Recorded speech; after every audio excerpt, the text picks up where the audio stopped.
Certains disent que la démocratie n'a pas de prix. C'est très discutable. Petit inventaire.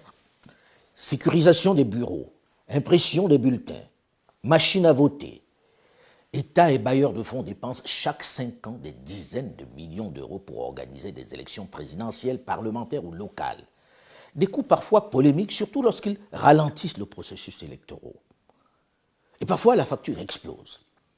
Tenez, en 2010, en Côte d'Ivoire, les partenaires internationaux ont versé près de 252 millions d'euros pour les élections, un record en Afrique. En 2018, les élections présidentielles et législatives ont coûté au Mali un peu plus de 76 millions d'euros, soit presque 50 milliards de francs CFA. Ceci pour reconduire un président déjà aux affaires depuis 5 ans. 3 ans après, il a été renversé. C'est un peu comme si on avait mis cette extraordinaire somme dans les toilettes et on a tiré la chasse puisque ni le président élu, ni les députés ne sont plus là. Ils ont été balayés par les difficultés de la gouvernance. Cette somme correspond à plus de 10 hôpitaux de référence dont ont vraiment besoin les populations. Des hôpitaux qu'ils n'auront jamais. Au Cameroun, on a dépensé en 2018 pour les élections présidentielles un peu plus de 82 millions d'euros, soit 54 milliards de francs CFA, pour reconduire le président aux affaires depuis novembre 1982. Et presque les mêmes représentants à l'Assemblée nationale, soit l'équivalent de 530 écoles de qualité dans le pays, ce qui changerait considérablement le monde scolaire et académique. Je ne parle pas du nombre d'hôpitaux qui auraient été construits pour le même prix, des choses concrètes qui auraient changé la vie des populations.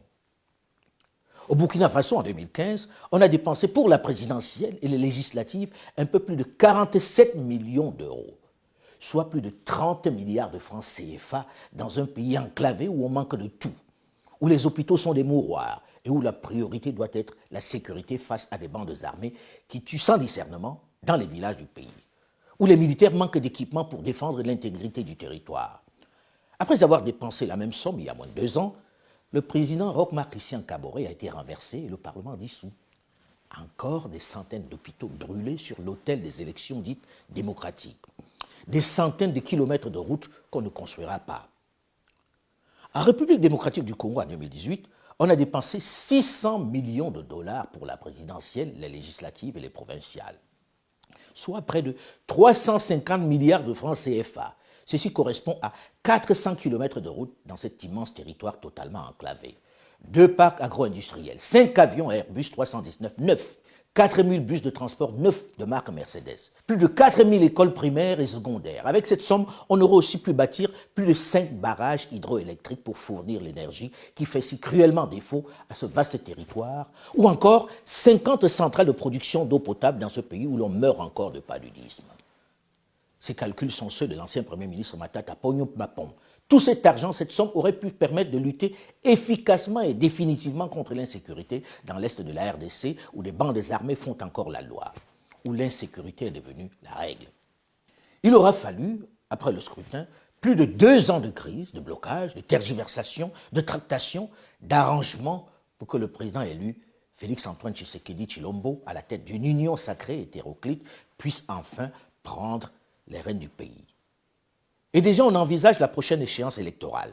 L'année prochaine, en juin 2023, il faudra encore débourser 500 millions de dollars pour les élections.